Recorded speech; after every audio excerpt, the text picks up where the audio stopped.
Welcome back. I'm Gary Parr. And I'm Debbie Rowley. And you are listening to the midweek version of Fiber Talk, that twice-weekly podcast for ground cost stabbers. Let's see. We have... Okay, so this is going to be a fun show because Debbie put together tips and advice for beginners, and ended up that a lot of this stuff just not going to be for beginners. So it's going to be fun. I'm looking forward to it. Some housekeeping things to get out of the way.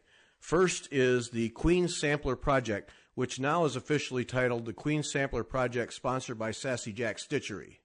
So Sassy Jacks is sponsoring this long-term project, and that will start tomorrow. So this is a Wednesday show, so tomorrow there will be a video put up. Vanna and I are going to do like a live video. You can see our faces, which is scary in its own right, to talk about how we get started, how we got ourselves set up, which we're recording this on Monday, and I probably ought to get to work on getting set up to do the project before then. But yeah, little details like that. So what we do to get started and get set up to do a project, any project, and this one in particular. So that'll be Thursday, and then we'll be off and running. And it'll be, we'll do some regular podcasts. We're going to do some video podcasts, videos, maybe even a couple live ones. And then we'll have Instagram also. So it'll be a multi-location, multi-channel project as we work along. And there are several people doing this project with us. And it's not a stitch along. So, you start when you want and keep going as you want. And if you learn something, share it with us, and we'll share it with everybody else. It's just an ongoing learning effort, and but no, we're not going to do a stitch along, and we're not going to do one thing this month and the next thing that month. Not going to happen, but we'll all learn together, so that's going to be fun. And if you want to get involved in the Queen Sampler Project, you can get your kits from Sassy Jacks, and they're, let's see, there's a discount. If you buy the thread and linen part is discounted at $150, and then the charts, the Darlene Osteen chart is $50. The Linda Vinson Stitch Guide, you say that 5 times fast, is $26. So the total cost is $226 from Sassy Jacks to get all of it. And obviously, if you have the charts, and several people it turns out do, you can just get the threads and linen for the $150. So get in touch with Sassy Jacks to get your materials, and they'll get them out to you right away. And you can join in. And yet, like I said, it's not a stitch along, so join in when you can. And if you want to go on ahead, that's fine. And when you do, then share what you learn with us, because it's a learning experience for all of us. So that's starting tomorrow.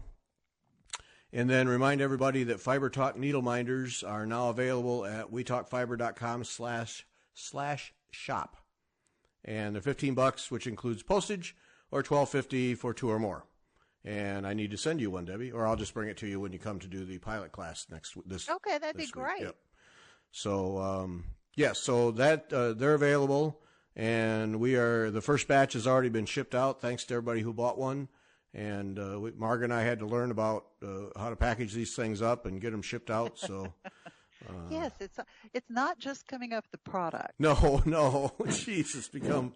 It's the packaging. And okay, well, this would be cool to do it packaged like this. Okay, well, where do we buy the stuff to do it packaged like that? Yeah, been there. Yeah, I'm sure you have. Yeah, I went to the post office, and no, can't send it that way. Got to send it this way. So that was a whole lesson, and I had to rebuild the website to accommodate the shopping. So that was a day. Yeah. And,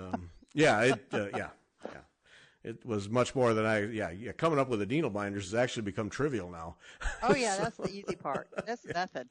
Yep. So anyway, they're available, and $15.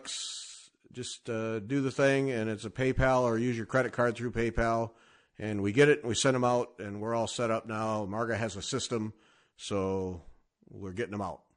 And then also a reminder that the June 23 Sampler Sunday that Vanna and I did, just to remind you that 15% off on kits at Sassy Jacks for the samplers that we talked about in that show.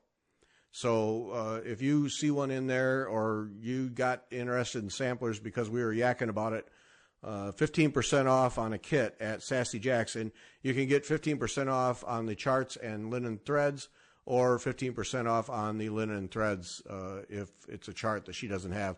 She'll work it out with you, but it's a good way to save money on a sampler, especially if you want to try something. So that's what, and then so many people asking about another sampler Sunday, and we're going to do one in late July. We already, as we talked about last Wednesday, we're already getting set up to do it because that was so much fun for us. And then, yeah, that was a great time. And then the Sarah Brazier people, remember September 1 is the deadline to get in on the drawing for that sampler that Nicola Parkman is giving away. And also if you complete by September 1, complete Sarah Brazier, then you get the free chart for that sampler that she's giving away, which once again this week I have failed to look up the name of. And sorry, Nicola. But anyway. Way to prepare, Gary. Yeah, you know. Professionals do that, prepare. Yes. And then I just show up and, yeah. So that's coming up September 1. Of course, I'll be done. I'll be finished with Sarah Brazier by September 1 without a doubt. And Vanna, it's looking like she'll be about halfway done, so that's good for her. Yeah, but no doubt I'll be done in my dreams. Yeah. I was going to say, is that a goal, Gary, or is that just a wish? Debbie, it ain't happening. It's a pipe dream is what it is.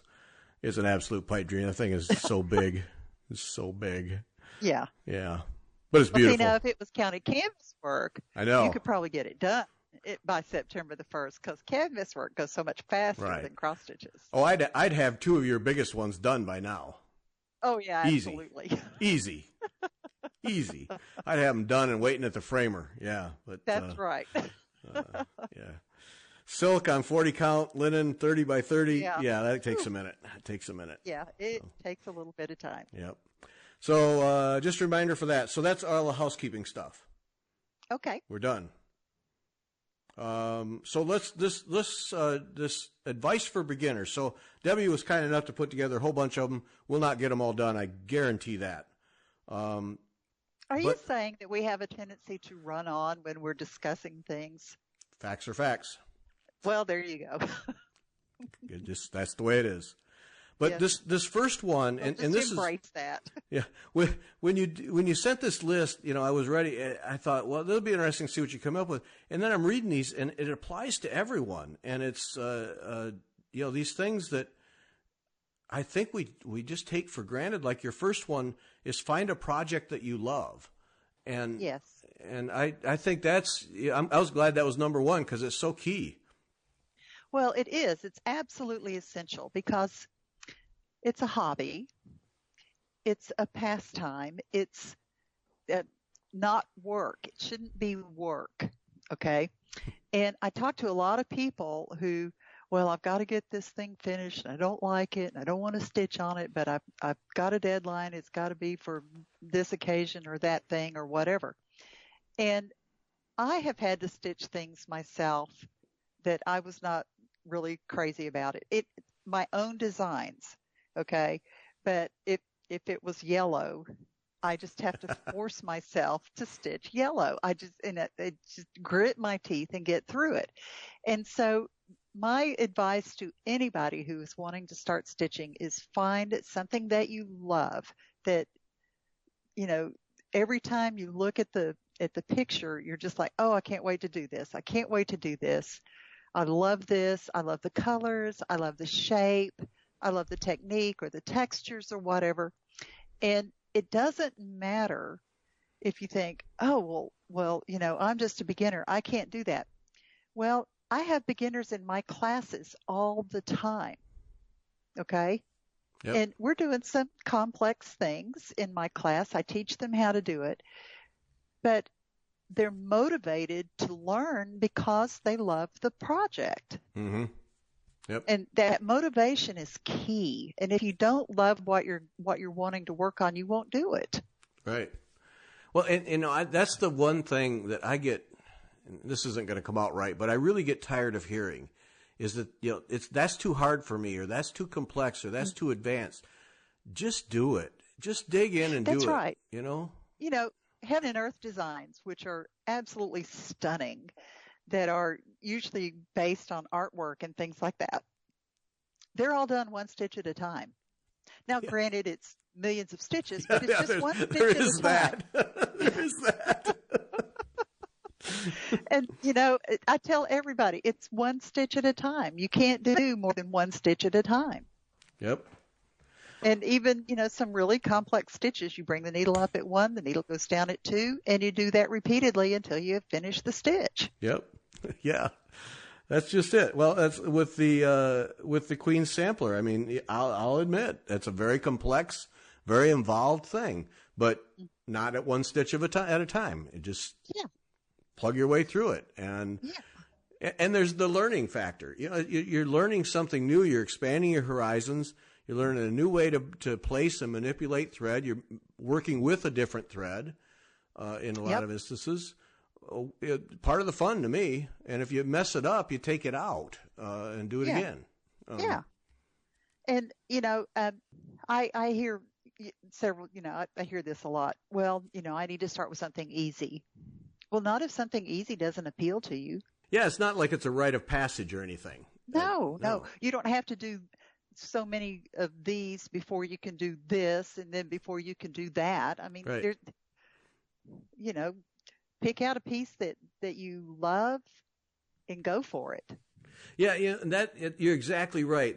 It's not like you're not like karate where you're going through 5 or 10 levels of belts. Exactly. There's nobody holding a gun to your head. There's nobody checking off a list. Well, you haven't done these, so exactly. No, I mean, quite frankly, I mean, some of your designs are very complex, but I mean, that's just the nature of what you do. But could I do that? For a beginner, could I do that? Of course you could. Follow the instructions. I write the instructions for beginners who Right. see a picture that they love and they want to do that thing. And so I write the instructions for that level. It doesn't hurt. More advanced stitchers who've encountered these stitches many times, they just skip over that part. Right. Because they know how to do it. They don't need to read the instructions. But I put the instructions in there for the beginners. Yep. And it's in your designs, they're, especially the bigger ones, they're complex, but just start at one spot. Don't look at the whole thing. That's right. Look at this one thing. If you get tired of doing that one, then go to another area and do another one, and experience that. And if you get tired of that color thing, I mean, you're a big proponent of change the colors because you always have a chart in your designs, so you can. It's the prescribed colors and then a place where you can put your own colors. And boy, that is so true, isn't it? Like for you, I know you hate yellow. I'm learning to embrace the yellow. It's still not my favorite, but I'm learning to go there. You hate it, Debbie. Deal with it. Yeah. If you ever see me wearing yellow, you know that somebody else picked out that outfit, not me. Yep. But see, to me, it's like buying a house. You walk through the rooms. Oh, that's red paint on the wall. Oh, I'm not going to buy this house. Yeah. What's that got to do with it? It's got red paint. No, just change it. Paint's easy to change. Right. It's the same thing. Just change it to the colors you want in the combination. Right. And that's part of the fun, too. That's part of the fun is I like blues, so I'm going to go figure out a blue combination for this thing. And then you're even more excited about the design that you already like. Right. Because you know what it looks like in the original colors. Right. But it looks different when you do it in your own colors, and it's exciting. Yep. No, it's this whole I got to do something simple and progress through. No, you don't. No, you don't. Just dig in, find something you like, and go for it. That's right. And that's the other thing is these days there is so much help, so many places. Yes. Oh, yes, absolutely. Yeah. I mean, if you can't find help for any stitch on the planet, I'll be surprised. I mean, there's just something everywhere. Yes, there's lots of stuff available. Yeah. Lots of things. And lots of different ways to get the information as well. Right. Exactly. Yeah. Books, DVDs, all of them. Yeah. No. Or face-to-face group. If you have a shop close to you, I don't know of. Okay, let me put it this way. I've met a lot of retailers. I have never yet met one who would refuse to help a customer. Right, right. And you don't even have to be a customer. I've I've seen them. At my local shop, which I no longer have because I've moved away, I would see people come in and go, my child wants to learn how to stitch. Sure, we'll be happy to help them. Or somebody gave me this and I don't know what to do with it. We'll sit down. I mean, they didn't even buy it there. Yeah. Yep. Sit down and let me show you how to stitch. Yep. Yep. Yeah, because shop owners, they just want people to succeed. They'll get their money sooner or later out of you. Eventually. Yeah. And if not, that's what the nature of that disease. They've taken 30 minutes to an hour to help somebody. We all like helping people. Right. Well, and there's so many small groups now forming across all kinds of little small groups all over the country that you can latch onto and get together with friends, and that was another one that you had on here. We'll just jump to that, is to find people locally that you can stitch with. And find people to stitch with. And so,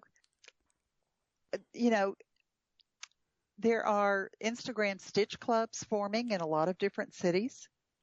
And they just meet up at various places and they all bring their stitching and they sit there and work together. The first stitching group that I met with was after I moved to Conway. They were meeting at the local library one night a month, and I somehow or another stumbled onto them. And how that group got started was someone had moved into the area. She wanted people to stitch with, and she put an ad in the paper. Oh. She got a room at the library and said, anybody wants to come and stitch with me? And, people showed up. And at one time we had 30, 35 people there stitching. Mm-hmm. Just out of an ad in the paper. Just out of an ad in the paper. And so, there's lots of ways that you can meet up. And after my schedule settles down a little bit, I'm going to try to find some people here that I can stitch with. And it doesn't have to be a formal group. It can be very informal. But, that group that I started stitching with is where I found hardanger and counted canvas work and gold work and stitching festivals, and heard about A&G and EGA for the first time. I had never heard any of that. Mm-hmm. And I'd already been stitching for 3 or 4 years by the time I moved to Conway. And so stitching with a group will expand your horizons and introduce you to things that you may not be familiar with. Of course, now a caveat, it's like on Needlepoint Nation, whenever people join the Facebook group on Needlepoint Nation, they always tell them hide your credit cards. Yeah. Because it's going to be a huge enabling. It's going to hurt. It's going to hurt, but that's okay. I mean, it's more fun to do what you want to do with people who also want to do what you want to do. Yep. Well, yeah, and now for me, the Fox chapter of the American Needlepoint Guild, my local one, is a large chapter and very active, and you came from a small one, and those are available, and I assume EGA has the same kind of thing. Yes. And they all have guidelines for starting a chapter of A&G or EGA, and the minimum number is relatively low, like 10 or less. Mm-hmm. Yeah. Well, in those, if you have a local chapter of one or the other, then that's monthly meeting. Yes. And a program at the Fox chapter. I mean, we have a program every month, and we have workshops in addition to that. And then, like, you're piloting a class this weekend coming up. Yes. We had Curdy Biggs do one a couple of months ago. We have all kinds of those things. So again, an opportunity after opportunity to get exposure in a group setting and meet people. And then our chapter now, every month there's a stitch-in, usually at our president's house, a Saturday morning. And I'm sure I went one time and they had food, and that's dangerous. But yeah. But it was a bunch of members around a table stitching. Yeah. And there's all kinds of that stuff. That Stitch Club thing, I cannot get my hands around how that functions, but that is getting huge. It is getting huge. And what's really interesting about it is that it's younger people. Yes. And that is what to me is the most interesting thing, is that it's younger people, because it's Insta, and so it's like my daughter pointed out to me very kindly that okay, here we go. Young people aren't on Facebook anymore because their parents are on Facebook. Yep. And so young people are on Twitter and Instagram, not Facebook. And so these stitch clubs are forming up. They, I don't know how they find each other, because I don't know how Instagram works. I barely know how Facebook works, because, I'm one of the old fogies. But anyway, whatever. They say, we're going to get together and do our stitching at X place, at X time, X day, and people just show up. Yeah. Yeah, it's really no different than, Instagram is basically the newspaper on the screen. Exactly. And or putting a notice up at the grocery store or something. Right. We're going to get together and stitch at such and such a time and place. Yeah, and then there's some formal logo. I mean, there is some structure to this Yes. thing, where there's a logo, and you can then put the name of your city, or Southeast New York, if you want to be, whatever it is. And it sure looks like a great program. I just haven't been able to get my arms around it. And I tried to find who was organizing this originally, and just didn't have any luck. So, I have the little bit of looking that I've done. I'm completely mystified by it, but whatever. I don't have to know how to do it. If there's a group that's meeting anywhere close to me, I can choose to go or not. Right. And it is young people, and almost universally it's young people, and that's men and huge. Women. It's huge, because that's the future. Yeah, that's the future, exactly. Yep. No, it's that Stitch Club thing. I probably ought to spend some more time figure out how that all goes and get somebody on here who can talk about it. But yeah, and then this is one I have wanted to talk about for some time. Is your second one about you only need thread, needle, fabric, and scissors? Yep. Because I was sitting at my table the other night. It hit me again, and I sat there. And I have 2 floor stands. I have hoops, scroll bars, 3 or 4 pairs of scissors. And I just kind of took a moment and I thought, wait a minute, how did this happen? And how much of this is really necessary? Mm-hmm. And then here it is, number 2, you hit it. Yeah. Well, here's the thing. Stitching can be relatively inexpensive to get involved with, because you only need those things. And, at one time at Hobby Lobby or at Walmart, you could buy a dimensions kit that had everything in it but the scissors. Yep. It even had ways to finish it and frame it. I did some of them. Okay. And so I was thinking back to when I first started stitching, and when I first started stitching, I had the chart that I wanted to do. I had the fabric I was going to stitch on. I had only the DMC colors that I needed for that project. I had a needle and scissors. I didn't have a hoop. I didn't have a thimble. I didn't have a laying tool. I didn't have any of that stuff. Didn't know about any of that stuff. Didn't need any of that stuff. I stitched for several years without using a laying tool because I didn't know what it was. Uh-huh. And I wasn't stitching for competition or anything. I didn't care if my stitches were laid. I didn't know anything about that, and I didn't care. I was just stitching because I wanted to stitch, and it was what I wanted to do. Yep. And for the most part, I stitched in hand. I didn't even have a hoop. And a lot of things you can stitch in hand. Now, canvas work, you can't stitch in hand because the stitches will not lay the way they need to. So you really need stretcher bars for that. But here again, you can get relatively inexpensive stretcher bars. You don't have to go buy Evertites, which I absolutely love and have an obscene number of Evertites. It is really obscene. I'm just telling you. Because that's what I want to stitch on. But I didn't start off with that. I started off with just regular stretcher bars. And I think my first project that I did was 8 inches square. So it wasn't even that big. Mm-hmm.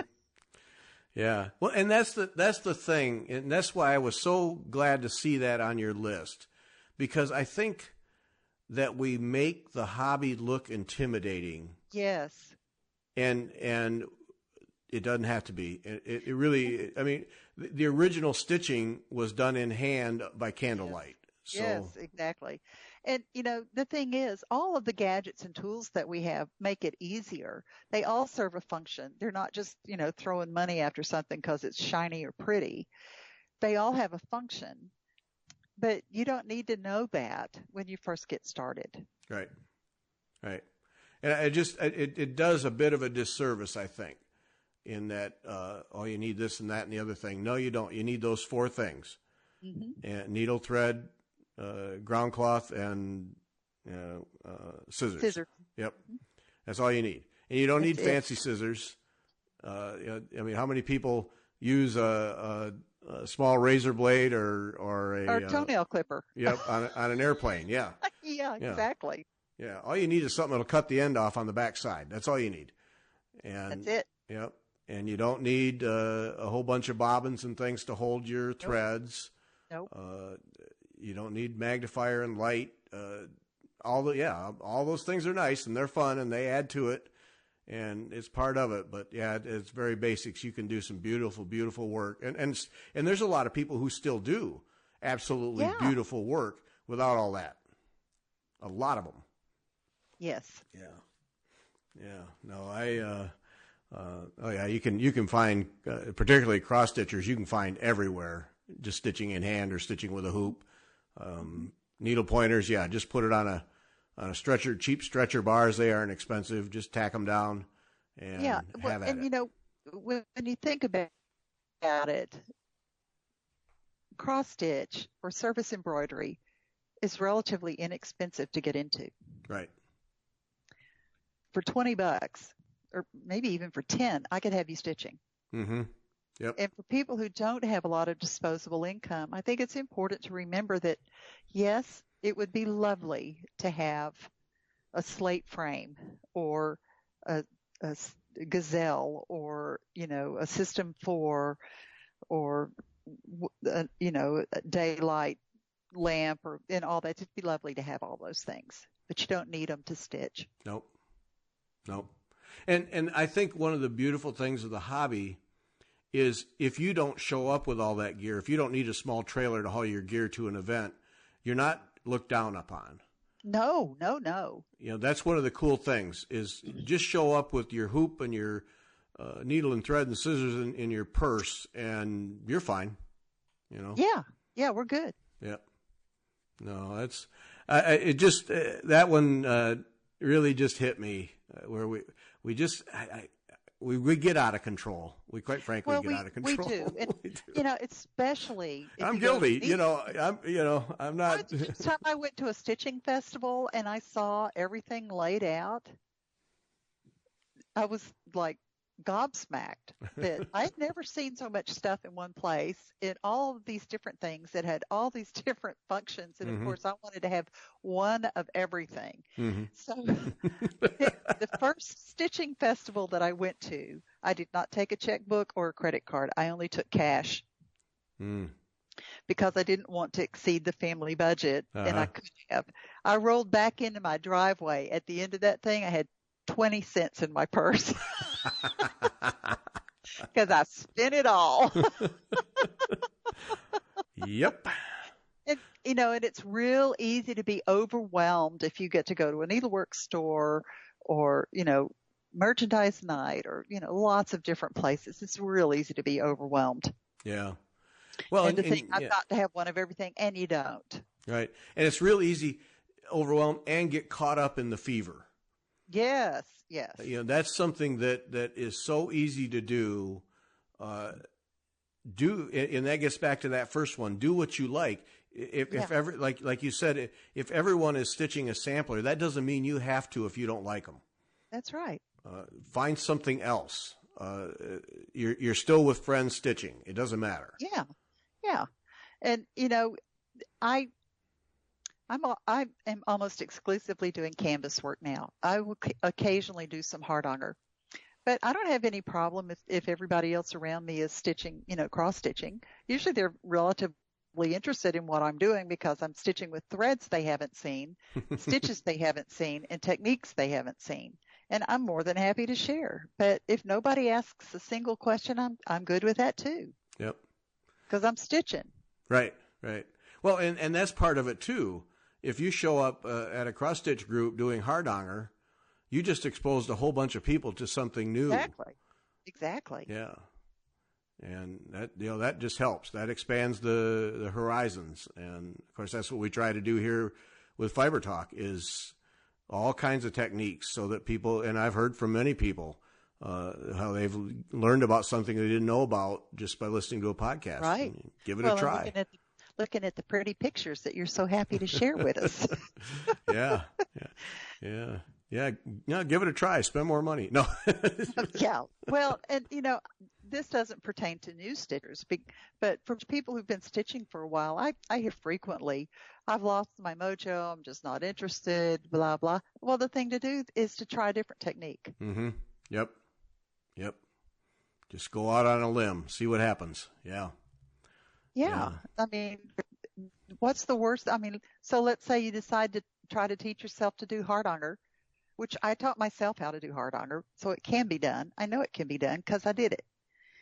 What's the worst that can happen? You might cut a hole in a piece of cloth. Yep. Okay, That's the worst. That's the worst. Nobody's going to die. Right. Usually things can be repaired, or, start with something small, and if you goof it up, start over. Yep. Pretty simple. Well, and that's the nice thing. Say if you're a cross stitcher and you just go like, I don't want to make another X, but I'd like to try something else. I mean, how many free things are there? That pattern that you've had up on your site for how long? Oh, I don't know. and all people have to do is get on your mailing list. And and that's free, and you can just go do it. Free. Absolutely free. Rainbow Gallery has a lot of free charts on their website. Mm-hmm. I think Karen Collection has free charts on their website. Yep. I'm not sure, but I'm pretty sure that they do.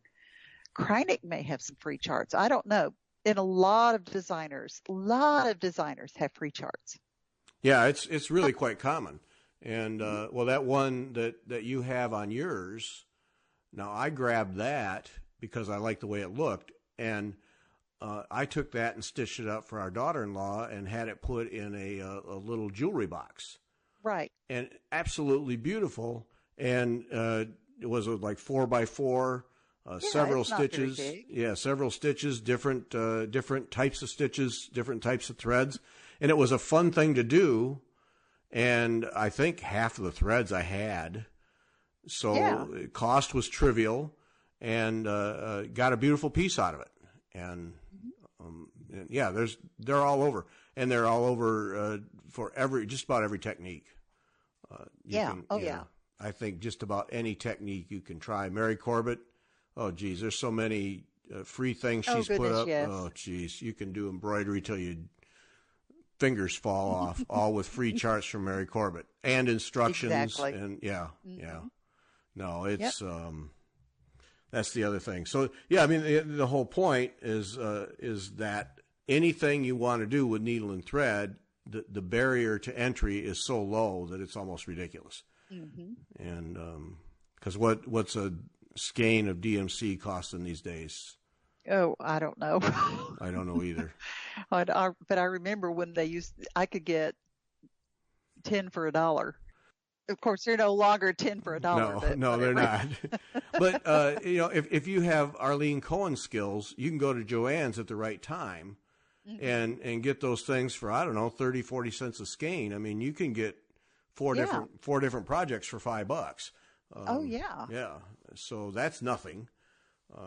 You don't need anything to wrap them because there's plenty of instructions for how to pull from the skein without getting everything all knotted up, and so that works. Needles are not expensive, and there's plenty of inexpensive needles, and the expensive ones are nice to use and all those things, but they're not necessary. No. And no, it's one of the great parts about this hobby, I think, is that barrier to entry is so low because so many other hobbies. My other hobby, cycling, goodness. Barrier to entry is cycling is, Mm-hmm. Oh, yeah. Oh, Yes, I know. Ask me how many bicycles my husband has. Oh, have you seen that movie? He lives that movie. What are you Uh-huh. talking about? Yep. Yeah. So that, yeah, and and then you clothes and all the other things, And and yeah, and then you have to have the special boots, and then you have to have the special water bottles, and blah blah, and then you have to have the nutrition. Yeah, hmm yeah. I mean, I can't think of. Well, okay, let's just look at painting. Okay, hmm paints are relatively expensive. yeah. I mean, they really are. And yeah, you can get just a few basic colors and mix them, but that's hard. I've tried that. And, for someone who has a zero artistic ability like I do, then I had to take classes. hmm Well, I taught myself how to stitch. I never didn't have to have a class in learning how to stitch. Right. I looked at the diagram, said, oh, okay, and off I went. Yep.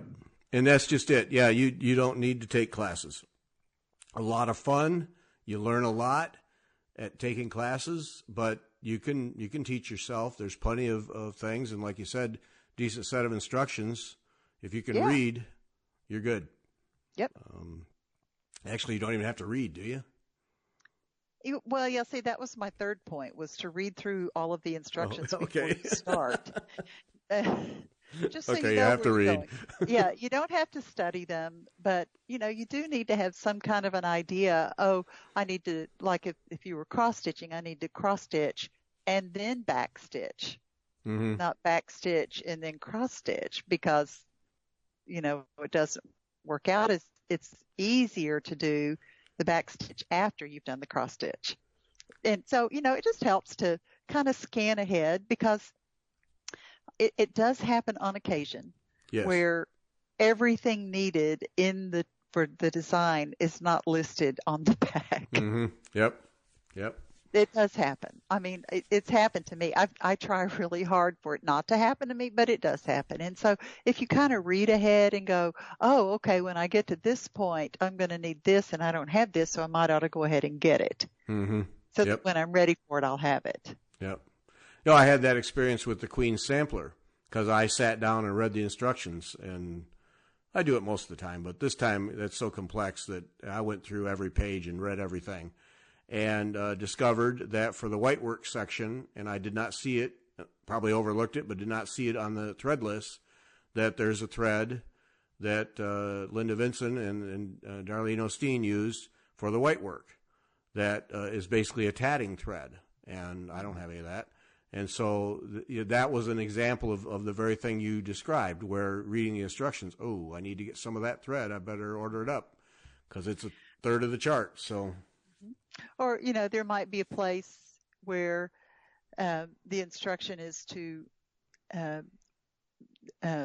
mark something. mm-hmm. Okay, so like I've got a couple of classes where we've got circles, and circles on a grid on canvas are kind of hard. And so I'm providing a circle template that can be traced, but if you are going to, if you run into an instruction like that and you don't have a marking pencil or a marking pen or Taylor's chalk or something like that, then you'll be, you're stitching away at 8:30 at night, and you look up and you go, oh, I've got to have this before I can do the next thing, and you don't have it. Mm-hmm. Yep. And so if you've read through the instructions and are familiar with what's happening, then you can assemble everything that you need. So all you have to do is just stitch. Yep. Yeah, and it does help to know that stuff, because I think I talked about this a couple of weeks ago. I was on a trip to Vegas and got a flight and just happened to catch between magazines, so I was going to be at the hotel room at 2 o'clock on the afternoon and didn't have an evening commitment and didn't have anything till 10 in the morning when the trade show started. So I had from 2 o'clock till I went to bed in Vegas in a hotel room, and I had brought stitching. And I got it's a Marriott hotel. I always stay in Marriott's, and there's a table under the desk. Pulled that out, cleaned it off, had a Diet Pepsi, knew what I was going to order for room service, sat down, got all my stuff out, and I'd forgotten my light magnifier, and I'm stitching on 40 count linen. Oh. All of my plans went away with that one Yep. I couldn't do it. So from at that time 2:30 till I went to bed, I'm reduced to staring at my phone or watching TV. Yeah. And just fuming because I forgot that, just that one thing. It's like, oh. Well, it's like when I went to Scotland and I forgot my stretcher bars. Yeah, that's a proud moment. Yep. I was able to recover from it, but, I would not have been able to stitch at all for the 2 weeks if I hadn't been able to get those artist stretcher bars. And so, yeah. And I've gotten places where I had everything I needed, forgot the canvas, had everything I needed, left the pattern, just. Yep. Yeah. Yep. Well, and now as a result of that, I have a go bag for stitching. Yes. So everything I need for that, because I have a project, I'm sure you do too, that you do on the road, and everything in that bag is there.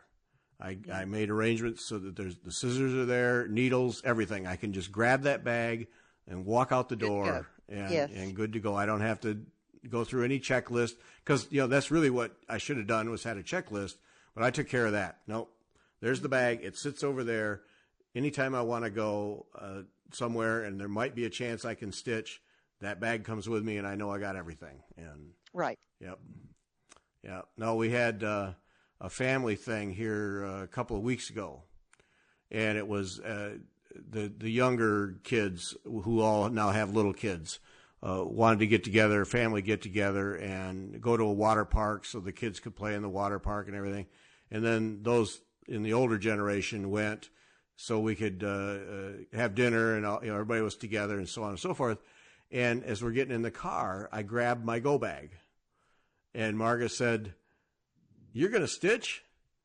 And I said, probably not.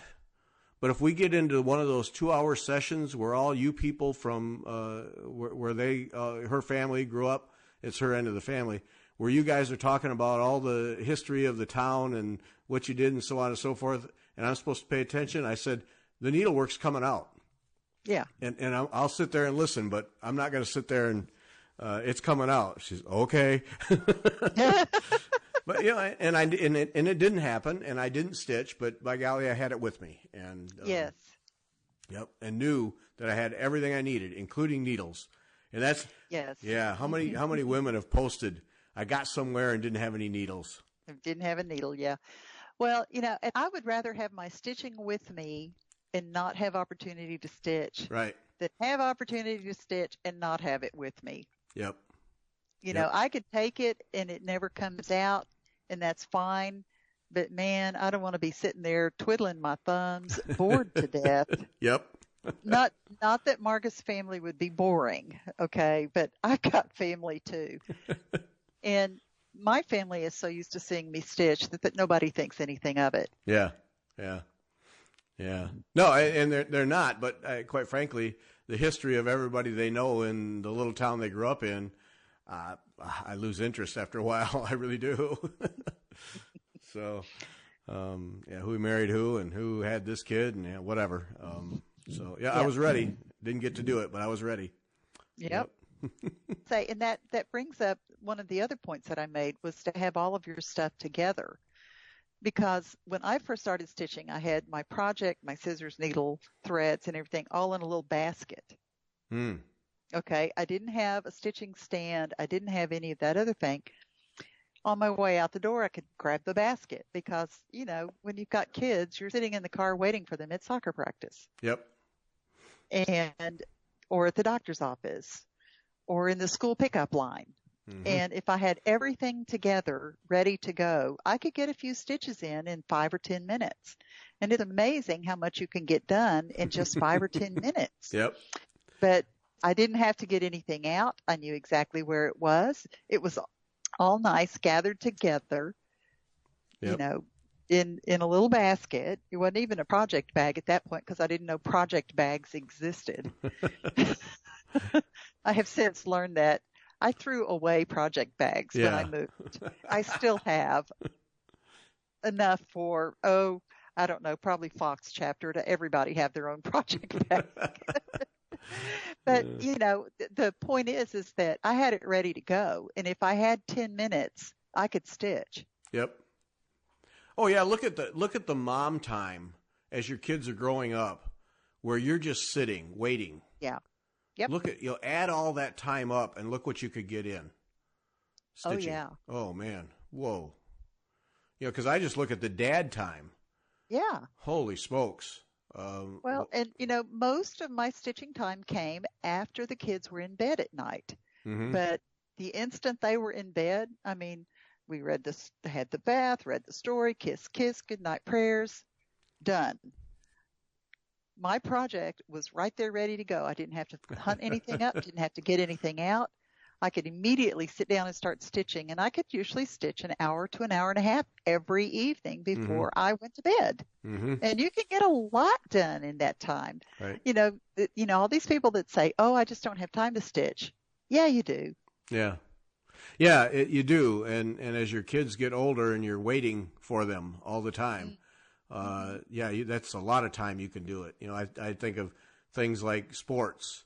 You can, you sit there waiting for a practice to get over with, or going to a swim meet, and interminable amounts of time between races. Yes. Yep. Oh, yes. Yeah. Yeah, we didn't do swimming, but I understand that. Well, and just let's say you're fixing dinner, and you throw everything into your Instant Pot, and now you've got to wait for 30 minutes for it to cook. Mm-hmm. Well, pick up your stitching. You can get a lot of stitching done in 30 minutes. Yep. Just keep it handy. And I will say this again. I've said it many times. The practice that I have, that I heard, learned from somebody, to when you're done with a stitching session or going to end, make sure you start. Make sure you're either mid thread or start a new thread, so that when you go back to your stitching, you can just pick it up and start putting in stitches. And that, to me, that's been big for me, because you sit down and you're stitching immediately. You're not finding a thread and threading a needle and pulling out a strand or anything like that. You just sit down and you're stitching. You know right where you left off, and you go. And right. Now sometimes, like in needlepoint, Jessica's and stuff, you can't stop midway. That's a big mistake. Because yeah, I wouldn't recommend that. Yeah, you'll get to start over. Go ahead and finish the walnutto. It's okay. Yeah, because you're going to start over if you stop. So yeah. But even that, you can a walnutto, if you finished one up and you're going to quit, at least get the thread out. Do your away knot if you're going to start that way. Anchor it. Do something so that the next time you can start to do the walnutto. Right, you're ready to go. And so, that's the whole point of all of this, is have it ready. Yep. Have it ready to walk out the door with you. Have it ready to, when you sit down in the evening and you're done for the day. I can, I always have the TV on while I'm stitching. Mm-hmm. And, if it's something really interesting, well, I've got a DVR, I can rewind it. Yep. But that way my hands are busy, and I feel like I've done something productive at the end of the time instead of just sitting. Mm-hmm. And, it's really easy to waste time on the phone, playing games, looking at Facebook, you can get a lot of inspiration looking at Facebook and things like that. But you look up, it's 2 hours. Yep. Well, how much stitching could I have gotten done in 2 hours? Let me tell you, a lot. Yep. Mm-hmm. Yep. And so I don't have that sense of I wasted time and feel guilty about it because I did something. I stitched. Look how much I stitched. Yep. Yeah, so true. Well, I did that this morning. I quite frankly am kicking myself for it. Because I get up, alarm goes off at 10 to 5, and I try to be on the road on my bike by 5:30. Usually it's 5:45, but, that's my target. And so today's a rest day, just because you can't ride your bike every day, because after a while your muscles just go, no. So today's a rest day. Well, I wake up automatically without alarm at 5 o'clock. And I get up because I'm awake. You know, it's my normal thing. And you know what I did? I went downstairs in the recliner and I sat there and wasted those 2 hours looking on the phone, reading the news, watching some videos. And then it got to be time for breakfast. And I thought, you idiot. Right behind the chair is Sarah Brazier. How much could I have gotten stitched in those 2 hours? And I just wasted them. Yeah. Yeah. And, you know, I don't want anyone who spends a lot of time on their phone or looking at things to feel bad. For me, it's wasted time. Yep. That I could have been doing something productive. And, you know, I love it. When I get up in the morning, I usually get up with Rod. I drink my first cup of coffee and I play Candy Crush. Yep. And I don't want to start my day until I've played Candy Crush. Well, it's real easy. Oh, I won that level, so I'm going to play some more. Oh, I won that level, so I'm going to play some more. And the next thing you know, it's 2 hours completely wasted time. Yep. And that's exactly what I did. Exactly that. Mm-hmm. And I just, what did I get out of those 2 hours? I skimmed through. One of my favorite video series, the YouTube series now, is The Lock-Picking Lawyer. Highly recommend it, but it's addicting. It's this guy who just picks locks. He just shows you how to pick locks and how to destroy locks. It's just fascinating. I bet I watched 10 of those things at 8 to 10 minutes a piece. What an idiot. You know, what did I get out of that? Yeah. I should have been stitching. Yep. And so, you know, mentally, now I did not do that this morning because I have a lot of things that I needed to do. Rod was here. My sister and brother-in-law were here working. And, you know, a lot of other things going on. And I had to look some stuff up and I had to answer this email and that email. And, you know, by 8 o'clock, I had already put in an hour's worth of work. Yep. And not on Candy Crush. And so it is a note to myself that, okay, there's nothing wrong with waking up and having this to be my routine. I'm going to play Candy Crush and drink my coffee. What's wrong is letting it run past 30 minutes. Mm-hmm. Yeah. Yeah. Yeah.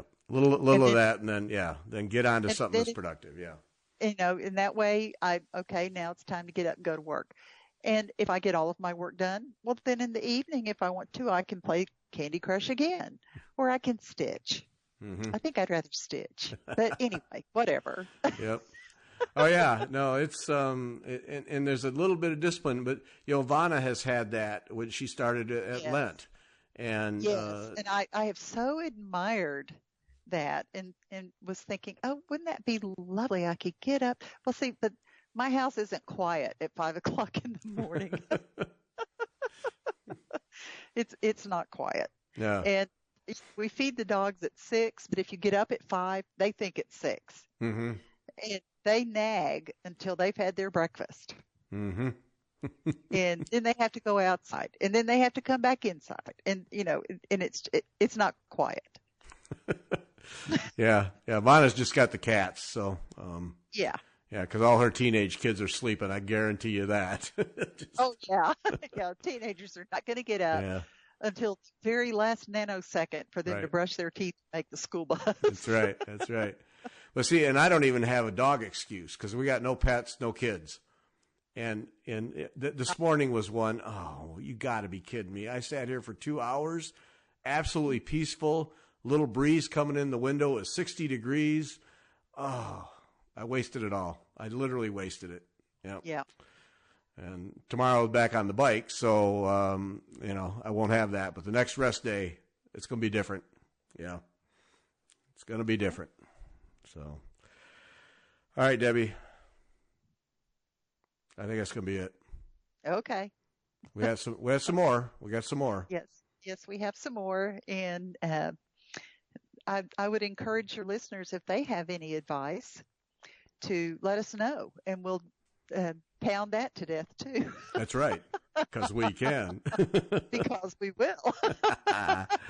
Yep. All right, that's it. So we're just way off base on any of this. Let us know about that too, so we can re-examine ourselves and decide were we wrong? we're open to learning. I am. Mm-hmm. I learn stuff every day. Yeah, we're receptive. Mm-hmm. Yep. Okay, so tomorrow we start the Queen Sampler, so watch for that video. Sunday, Ilka Cochran is coming back. It hasn't been that long, but Ilka Cochran is coming back, Mabel Figworthy's Fancies, because she started a certificate program at the Royal School. And, I was going to have her back, but it was going to be a few months, but I have to hear. So, tremendous conversation with her about getting started with the Royal School and what she's doing, and really enjoyed that, and then some of her design work. And then she also has a discount on her designs for listeners, so that's good. But, cool. I couldn't wait. I had to learn about what she was doing at the Royal School, what it was like. So, yeah. And it's going well. It's going well. It's an interesting story. And, I had to learn how to she had to learn how to use a Slate Frame, which is on my list of things to learn. And you ever used one? No, I haven't.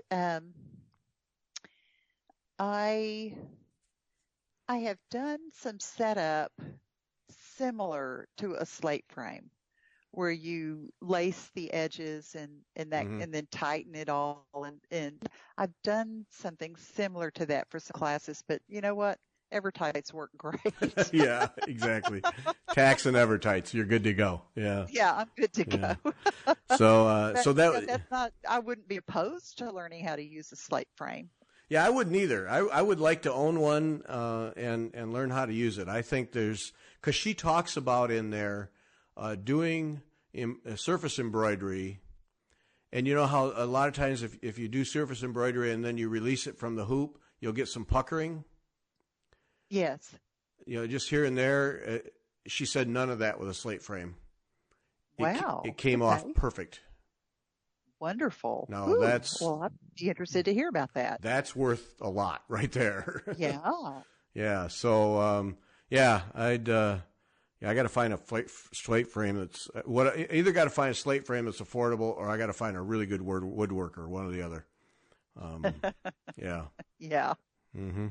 So Ilka Cochran is Sunday, and Queen Sampler tomorrow, and we have the Fiber Talk Needle Minders at wetalkfiber.com/shop. And then Queen Sampler at Sassy Jacks, along with 15% off of samplers. Thank you, Debbie. Thanks for listening. Thank you.